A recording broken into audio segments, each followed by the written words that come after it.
Hola a todos, soy Debbie Monblat. Bienvenidos sean a un nuevo episodio de Tzlil en el Medio Oriente, el programa donde aprenderemos en términos simples a entender el complejo Medio Oriente. El día de hoy vamos a hablar con Ronnie Kaplan, portavoz de las Fuerzas de Defensa israelíes, con quien vamos a conversar sobre los cambios en las fronteras de Israel desde que inició la guerra el pasado 7 de octubre del 2023. Así que sin más preámbulo, vamos a empezar. Muchas gracias por estar acá con nosotros, Ronnie. Con todo gusto. Gracias por invitarme. Han pasado más de 15 meses desde que ocurrió el ataque terrorista de Hamas el 7 de octubre e inició una guerra con frentes múltiples para Israel. Desde ese momento y hasta ahora se han producido muchos cambios en esos frentes, en algunos casos cambios extremos. Es por eso que quiero que analicemos la situación actual en cada una de las fronteras de Israel y entendamos cómo ha cambiado desde el 7 de octubre. Si te parece bien, quiero que empecemos con Gaza. ¿Cómo era la situación en la frontera pre-7 de octubre versus cómo es ahora? Bueno, antes del 7 de octubre, básicamente Israel estaba en la concepción de que Hamás estaba disuadido y que no iba a atacar, mientras que Hamás construía su fuerza y llevó adelante el ataque del 7 de octubre. Estaba en el pico de su fuerza durante todo este tiempo, estos casi 16 meses. Nosotros hemos eliminado a los cabecillas, los líderes de Hamás, empezando por Yahya Sinwar, siguiendo por Muhammad Deif, el jefe del Estado Mayor Conjunto, y su número 2, Marwan Issa, así como decenas de comandantes de brigadas y de divisiones y de batallones del Hamas. Alcanzamos la posición también de aproximadamente 20.000 terroristas en la Franja de Gaza. Desmantelamos la infraestructura de túneles de Hamas y la infraestructura también de cohetes, digamos, de lanzaderos de cohetes de Hamas hacia Israel, y eso fue lo que ayudó a crear las condiciones para el actual acuerdo de cese de fuego para la liberación de secuestrados, esperando que todos y cada uno de nuestros secuestrados regresen a casa. Estamos hablando de los primeros 33 en esta etapa de 42 días que empezó el día 19 de enero. Si ponemos un número para poner números y entender la situación un poco mejor, si Hamas estaba en un 100 el 6 de octubre, ¿en qué, de 1 a 100, en qué capacidad está Hamas hoy en día? Yo creo que es difícil poner un número realmente, o sea, no me animaría, digamos, de forma oficial a ponerle un número, pero sí que hay una disminución importante de la fuerza de Hamas. Hamas no ha sido desmantelado hasta este momento y al fin y al cabo nosotros no podemos vivir bajo la sombra de este grupo terrorista, de que este sea el vecino de nuestros hijos, el vecino de nuestros nietos. Así que la desmantelación de Hamas va a suceder llegado el momento, pero hay que decir que esto también, Debbie, viene con un precio, se ha pagado un precio altísimo para tener estos resultados. Hablamos de 841 soldados muertos, 405 murieron en combate en la Franja de Gaza, por un total de 841 soldados muertos y 5.600 soldados que en este momento están heridos, ¿verdad?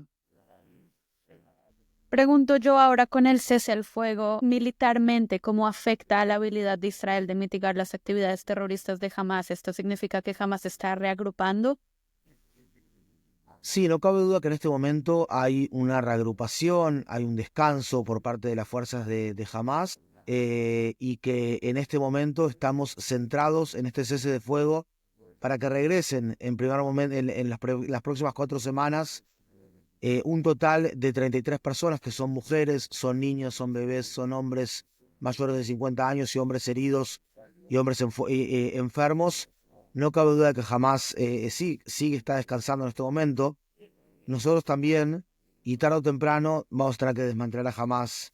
Otra vez tenemos esos dos objetivos: desmantelar a Hamas por un lado y devolver a nuestros secuestrados por el otro. ¿Cómo va ahora el cese al fuego, la segunda etapa, hablo, para regresar el resto de los secuestrados y cómo van las negociaciones? En este momento han regresado a Israel un total de 13 secuestrados de lo que va del cese de fuego el día 19 de enero. Te recuerdo que el mismo 19 de enero regresó Romy Gonen, regresó Emily Damari y también Doron Steinberger. El día 25 de enero regresaron las observadoras Liri Albag, Karina Ariev, Neamá Levi y Daniela Gilboa, de 19 y 20 años cada una de ellas. El día 30 de enero regresaron a Israel Agam Berger, que era la quinta de las observadoras soldados, Arbeli Ehud, civil de Niroz, y Gadi Moses, también de Niroz. Y el día sábado pasado regresaron a Israel, que fue el sábado 1 de febrero, y Arden Vivas, Kit Sigal y también Ofer Calderón. El día de ayer, el día de antes de ayer, el día 16 de este cese de fuego, comenzaron las negociaciones por la segunda fase del cese de fuego en la Franja de Gaza. Esas negociaciones son llevadas a cabo por el gobierno israelí. En este momento el primer ministro Netanyahu se encuentra en los Estados Unidos. Escuchamos el día de hoy lo que comentó el presidente de los Estados Unidos, Donald Trump. Son todo tipo de temas políticos que en este momento yo como militar, como portavoz militar, no puedo comentar, pero ahí van las negociaciones para esta segunda fase y vamos a ver qué es lo que va a pasar, si realmente la primera fase va a llegar a buen término. En cuanto al desmantelamiento de Hamás, quiero preguntar yo si la situación como está hoy es seguro para los ciudadanos de las comunidades que rodean la Franja de Gaza volver a sus casas. Sí, la verdad que los ciudadanos del sur de Israel están regresando a sus casas de forma constante, pero en términos sociales hay una demanda por parte de la sociedad hacia el gobierno de la liberación del total de los secuestrados. Por lo tanto, también eso influye. No es un tema que pondría a mal traer la seguridad en el día a día de las personas que regresen a sus casas en el sur, pero sí que es un tema psicológico central en este momento. Y hay comunidades que están más en el límite, en la parte norte del límite con Gaza, que ya están prácticamente totalmente repobladas. Y hay comunidades en la parte sur del límite con Gaza, como lo es el kibutz de Niroz, o de Be'eri, que todavía no han sido remodelados, reconstruidos. Sí que falta todavía en ese sentido. Ahora quiero que pasemos a hablar del Líbano. Inmediatamente después del inicio de la guerra entre Israel y Hamás, el grupo terrorista chiita libanés Hezbollah se involucró en el conflicto y empezó a atacar la frontera norte de Israel. Después de varios meses de ataques aéreos y tensiones relativamente controladas, el conflicto escaló. Prácticamente en 2 semanas, Israel logró paralizar las comunicaciones de Hezbollah con la operación de la explosión de los Vipers, suprimir su liderazgo con la eliminación de la cabeza de este grupo, Hassan Nasrallah, sus sucesores y círculo de confianza. Y por último, Israel logró destruir una gran parte del arsenal de este grupo terrorista, que era hasta ese entonces el grupo no gubernamental más armado del mundo. Esto fue seguido por una invasión terrestre y hoy en día estamos en un estado de tregua. Otra vez, si Hezbollah representaba un 100% de peligro para Israel el 6 de octubre, ¿qué porcentaje dirías que está ahora? Sí, es difícil realmente, David, de forma oficial hablar de porcentajes, pero sí te puedo contar que Hezbollah era el ejército no estatal terrorista más importante del mundo hasta el 7 de octubre, con un arsenal de armas de aproximadamente 150.000 cohetes y misiles, apuntando a Israel, unos 100.000 operativos prácticamente, es decir, 100.000 terroristas y ni que hablar, misiles estratégicos que podrían apuntar a Israel, digamos, y hacer daños muy precisos en Israel, drones y un armamento muy importante por parte de Irán, que detrás de todo esto está Irán, ¿verdad? Un Hezbollah que se había preparado durante 17 años para esta guerra, jamás se había preparado 18, las fuerzas de élite llamadas Radwan, de unos 12.000 hombres, estaban allí prontas para ejecutar el programa llamado La Conquista de la Galilea, que es una operación muy similar a la del 7 de octubre que cometió Hamás, pero en este caso desde el sur del Líbano hacia el norte de Israel, hacia la Galilea israelí, lo que podía dejar mucho más daños de los daños que generó la masacre, el intento de genocidio que hizo el Hamás aquel día 7 de octubre. Y la realidad es que durante estas operaciones nosotros hicimos distintos tipos de operaciones, ¿verdad? donde por un lado las operaciones de tierra fueron precisas, fueron limitadas, fueron localizadas, con mucha inteligencia de muchos años, para eliminar amenazas específicas que tenía en ese momento desde el sur del Líbano hacia el norte de Israel, de donde habían 60.000 evacuados, todavía la mayoría están evacuados. Operamos allí también para prevenir ese posible plan de la operación de la conquista de la Galilea. Encontramos allí miles y miles de búnkers, de armamentos, de túneles en sitios civiles dentro del sur del Líbano, inclusive en la frontera misma con Israel. Y también tuvimos combate directo con tropas de Hezbollah o con terroristas de Hezbollah, donde alcanzamos la posición de 2.500 de ellos en combates, en muchos casos cuerpo a cuerpo. Con respecto a la cadena de comando de Hezbollah también que tú señalabas, fue prácticamente eliminada toda la cadena que había antes del 7 de octubre y en esos, 11 meses hasta que se llegó a esta operación, porque al principio Israel, en esos 11 meses del 7 de octubre del 23 en adelante, Israel tomó una estrategia de contención y de apaciguamiento frente a Hezbollah hasta que terminamos luchando contra ellos de forma directa. Alcanzamos la posición del líder histórico y monumental, se podría decir, de Hezbollah, Hassan Nasrallah, de Fuad Shukr, de Ibrahim Akil, de Safidin y de otros líderes importantes, todos terroristas que tenían sangre en las manos. Y además también hubieron muchas operaciones aéreas precisas, donde se alcanzó infraestructura financiera de Hezbollah muy importante, donde se alcanzaron arsenales armamentísticos de Hezbollah también. Así que de esa manera se logró también cortar, en parte se ha logrado cortar también a la cadena logística de pasajes de armamentos desde Irán y desde Irán principalmente, hacia Hezbollah en el Líbano por intermedio de Siria, dado lo que pasó en Siria. Así que Hezbollah, podríamos decir hoy en día, creo que se transformó del ejército no estatal más importante del mundo a hoy en día quizás una milicia. Van a querer fortalecerse nuevamente, pero en estos momentos son una milicia allí en el sur del Líbano, en todo el Líbano. Una de las condiciones para la tregua que Israel ponía era que todos los operativos de Hezbollah pasen al norte del río Litani, que es lo que divide el sur del Líbano y el resto del Líbano. ¿Están hoy en día todo el grupo terrorista Hezbollah al norte del grupo Litani? No, todavía no están todos allí. Efectivamente, lo que se habló en el caso de cese de fuego, hace unos 70 días prácticamente, es que se prevenga la reconstrucción de Hezbollah en el sur del río Litani, como lo establecen las resoluciones 1559 y 1701 de Naciones Unidas, de manera, es decir, que no puede haber un grupo armado en el sur del río Litani. Y bueno, el Hezbollah se fue retirando de forma gradual de algunos sitios. En esos sitios fue ingresando también el ejército del Líbano en los últimos 70 días. Pero hay un mecanismo acá de monitoreo junto con los Estados Unidos, que está claro que Hezbollah no se retiró de todos los sitios todavía, o que por lo menos el ejército del Líbano no se desplegó en todos los sitios donde debería desplegarse al sur del río Litani, y de esa manera nosotros seguimos desplegando nuestras fuerzas hasta bien se despliega allí el ejército del Líbano y Hezbollah deje de estar allí en esos lugares, ¿verdad? Porque de lo contrario estaría poniendo un peligro para nuestra población y ese fue el objetivo de la guerra. Así que en eso estamos en este momento y conforme se despliegue el ejército libanés en los sitios donde todavía se tiene que desplegar, nuestras fuerzas retrocederán.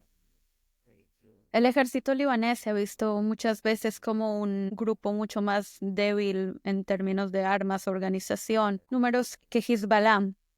¿Cómo podemos confiar hoy en día que este ejército sea el encargado de cuidar que Hezbollah no vuelva a resurgir en el sur del Líbano?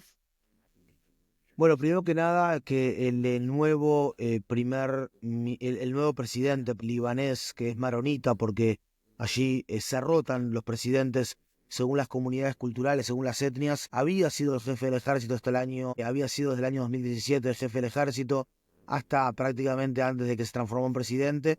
O sea que en este momento el gobierno del Líbano, porque al fin y al cabo los ejércitos reciben directivas de los gobiernos, el gobierno del Líbano está liderado por una persona que conoce profundamente el ejército, como es Awon. Por otro lado, hay mucho apoyo por parte de los países como los Estados Unidos y como Francia.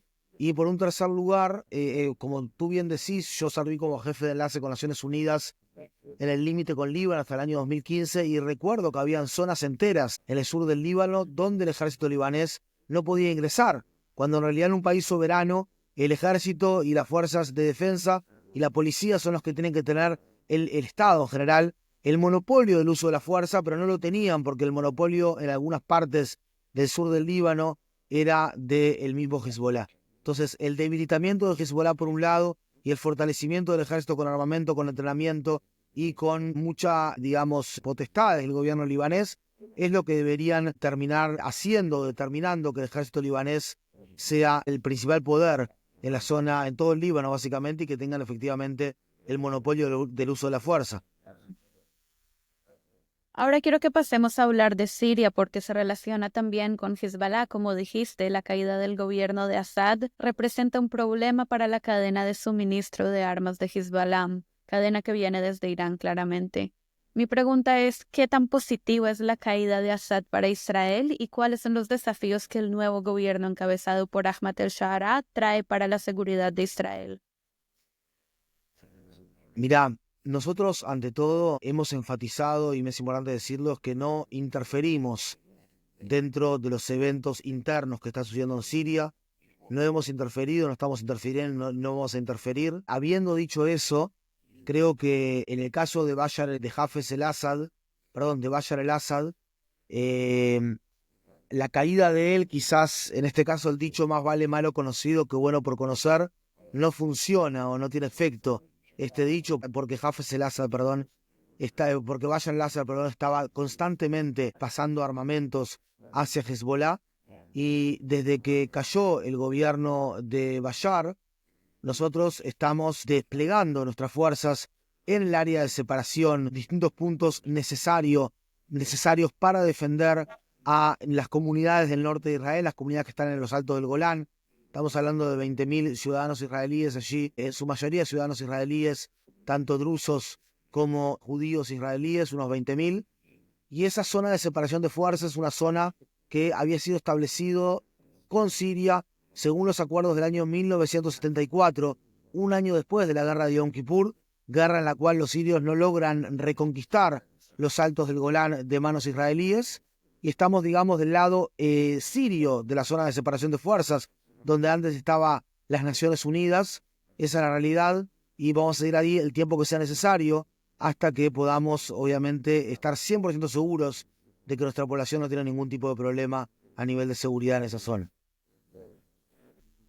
Quiero que pasemos ahora a hablar de Judea y Samaria. Este es un territorio donde grupos como Hamas y el Yihad Islámico Palestino todavía tienen mucha influencia. Últimamente hemos visto cómo escala la situación allá. ¿Nos puedes hablar un poco sobre esto? Sí, claro que sí. Nosotros estamos luchando, estamos trabajando, estamos operando en Judea y Samaria para combatir el terrorismo y de esa manera asegurar la estabilidad en toda esa área y la seguridad de todos y cada uno de los civiles que están en esa región, ¿verdad? Antes del 7 de octubre yo te recuerdo de que habían habido mucha efervescencia terrorista dentro de Judea y Samaria. Más de 30 israelíes habían resultado muertos durante el año 2023, antes del 7 de octubre. Había mucha actividad terrorista, principalmente en la zona del norte de Samaria, en Jenin, en Nablus. Esa era la zona principal, digamos, de la actividad terrorista. Y básicamente eso, ¿verdad?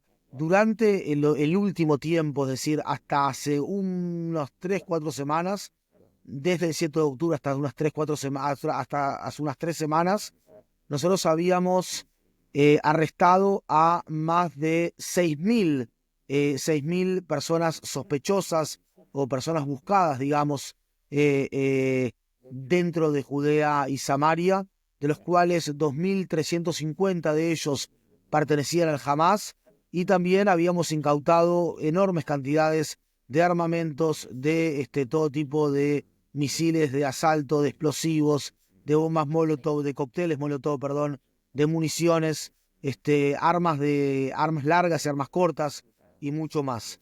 La realidad es que Irán durante muchos años ha llevado a cabo esfuerzos importantes para contrabandear, es decir, hacia adentro de Judea y Samaria, todo tipo de armamentos, y también ha financiado la actividad de grupos terroristas en esta zona, principalmente contrabandeando tanto dinero como armamentos desde zonas de Jordania hacia zonas de Judea y zonas de Samaria que están allí, son aledañas.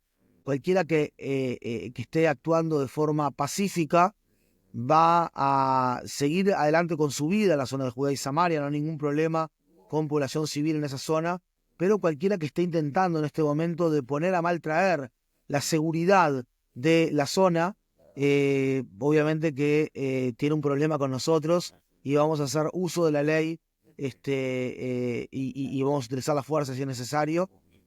Como te digo, no es una amenaza nueva la amenaza de terrorismo de Judea y Samaria, pero no es que no solamente no desapareció desde el 7 de octubre del 23, sino que inclusive se incrementó, y nosotros no vamos a permitirle a nadie que tome ventaja de la situación que está sucediendo en Gaza para que tome ventaja, digamos, dentro de Judea y Samaria.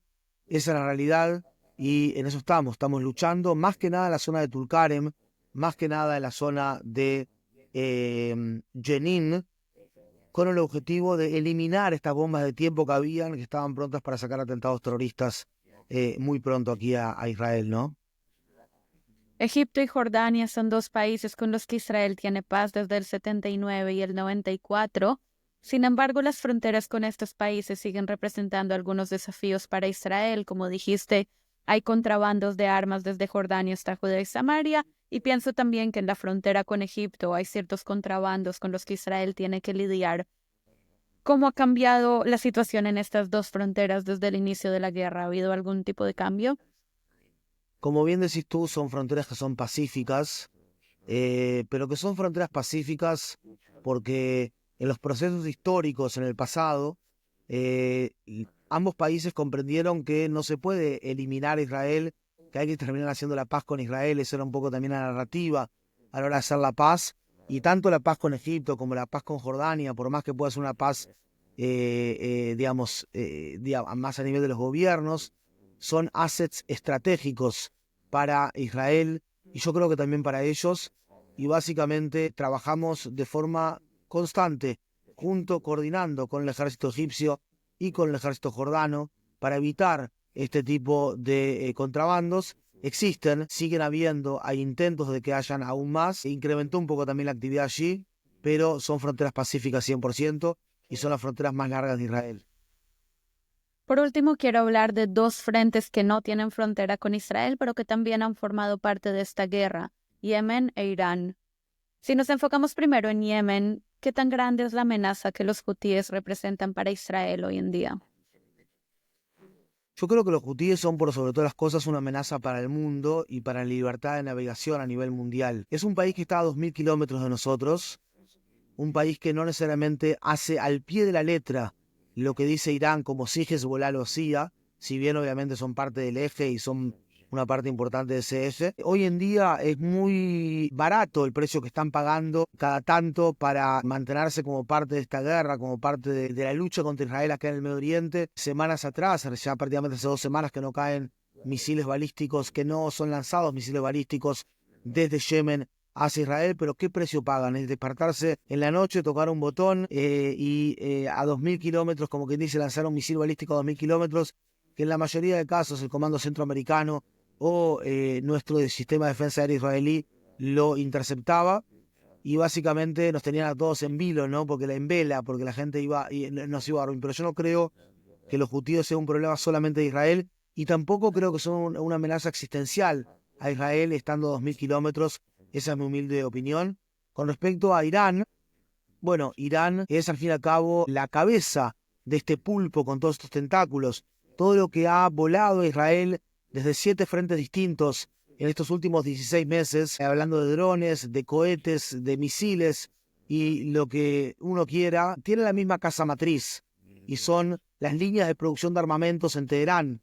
No porque se produzcan ahí necesariamente, sino porque Teherán en los últimos 40 años, del año 79, también el mismo año del Tratado de Paz con Egipto, ha fortalecido a poblaciones indigentes a lo largo y ancho del Medio Oriente para luchar contra Israel para luchar contra Occidente, que es Israel, digamos, en esta zona, a los ojos iraníes. Les ha dado armas, les ha dado dinero, les ha dado conocimiento tecnológico y les ha dado un montón de capacidades también sociales para, llegado el momento, luchar contra Israel. Y la realidad es que en este momento yo creo que si pensábamos que el 7 de octubre, si parte del Medio Oriente pensaba que era el principio del fin de Israel, porque si uno hacía una encuesta de aquellos días, enorme porcentaje del Medio Oriente hubiese dicho que era el principio del fin de Israel, ni que hablar en los países que son enemigos de Israel en el Medio Oriente. Te diría que hoy estamos en el principio de la decadencia de este eje liderado por Irán, y esto fue lo que geopolíticamente sucedió en estos últimos 16 meses, no sin pagar un precio altísimo, pero sí en un cambio que es estratégico, sí, ojalá por varias décadas más aquí en el Medio Oriente. Sí, como dijiste, a Irán se debilitó muchísimo porque la mayoría de sus grupos proxy tuvieron grandes golpes, Hezbollah, Hamas en cierto grado, los hutíes en Yemen, su gobierno aliado en Siria. Entonces, ¿qué cartas le quedan ahora a Irán para jugar? ¿Qué más les queda por hacer? Bueno, es una pregunta realmente más para los iraníes que para nosotros, pero lo que a nosotros nos preocupa es la posibilidad de que Irán, que está a punto de tener una bomba atómica, vaya a dar esa última milla o ese último paso para conseguir esa bomba atómica y de esa manera retomar su disuasión aquí en el Medio Oriente. O que Irán intente, por ejemplo, de reconstruir algunas de las zonas, como por ejemplo en el Líbano o en Siria, pero es muy improbable porque en el Líbano el gobierno actual tiene más influencia pro-occidental y en Siria el gobierno no está claro de quién va a tener la influencia, si va a ser de Turquía, si es que va a ser más pro-occidental, pero va a ser difícil que Irán pueda reconstruir y de alguna manera devolver su rol hegemónico aquí en el Medio Oriente, que lo ha tenido desde de los años 80, ni que hablar. Si Irán llega a conseguir una bomba nuclear, un arma nuclear, ¿qué significaría esto para la seguridad de Israel? Significaría que un país que ha promovido la fantasía de que hay que borrar Israel del mapa, digo una fantasía porque creo que no van a tener la capacidad al fin y al cabo cuando vayamos de forma cinética a luchar, digamos, si fuese necesario, pero esa promoción de la fantasía sería devolverla a todo a todo el Medio Oriente que, wow, se puede borrar Israel del mapa. Y quizás un día lo vamos a lograr. Mientras que si Israel logra normalizar relaciones con Arabia Saudita, que obviamente son temas más políticos, pero logra realmente, como hizo la paz también durante los acuerdos de Abraham hace unos años, con Emiratos Árabes, con Bahrein, con Marruecos, con el mismo Sudán, ahí la fantasía de que se va, o la fantasía digo, la percepción quiero decir, la percepción que se va a promover en el Medio Oriente es que el mundo árabe le dijo a los judíos, después de 77 años, del Estado de Israel moderno aquí en su tierra ancestral, en la tierra ancestral del pueblo judío, le dice Ahlan wa sahlan, bienvenidos aquí a esta zona, a esta región, y básicamente Israel va a ser una parte mucho más integral de esta zona frente a lo que quieren el eje liderado por Irán, que es que Israel siga siendo visto como un bicho raro en esta zona, como una especie de anticuerpo, digamos. Y esto me devuelve a tu primera pregunta, ¿verdad? Esta es una de las razones por la cual un grupo como Hamas, intentando que haya una convergencia de estos otros 7 frentes, sale a la lucha el día 7 de octubre, al entender que Israel, cuando Mohammed bin Salman decía allí por septiembre, el heredero de la corona saudita, decía así por septiembre que quiere volver y que quiere normalizar quizás relaciones con Israel, ahí es el momento en que aquellos que quieren borrar Israel del mapa, hacer un califato sobre las ruinas y los escombros del Estado de Israel moderno aquí en el Medio Oriente, básicamente no tenían otra que salir quizás, o mejor dicho, no tenían razón de razón de Estado, razón de ser, si Israel realmente lograba normalizar las relaciones. Muchas gracias, Ronnie. Nos has dado de verdad una imagen completa de cómo han cambiado las fronteras de Israel desde el inicio de la guerra y ha sido un placer hablar contigo. Con todo gusto, Debbie, a total disposición tuya. Muchas gracias por escuchar. Espero ahora tengan una imagen más completa y clara sobre la situación actual en cada una de las fronteras de Israel. Les cuento también que abajo en la descripción del episodio les dejo artículos sobre Medio Oriente de una fuente confiable, The Media Line, así que si quieren profundizar y leer más, pueden ir allí. Que tengan una linda semana y nos vemos en el próximo episodio.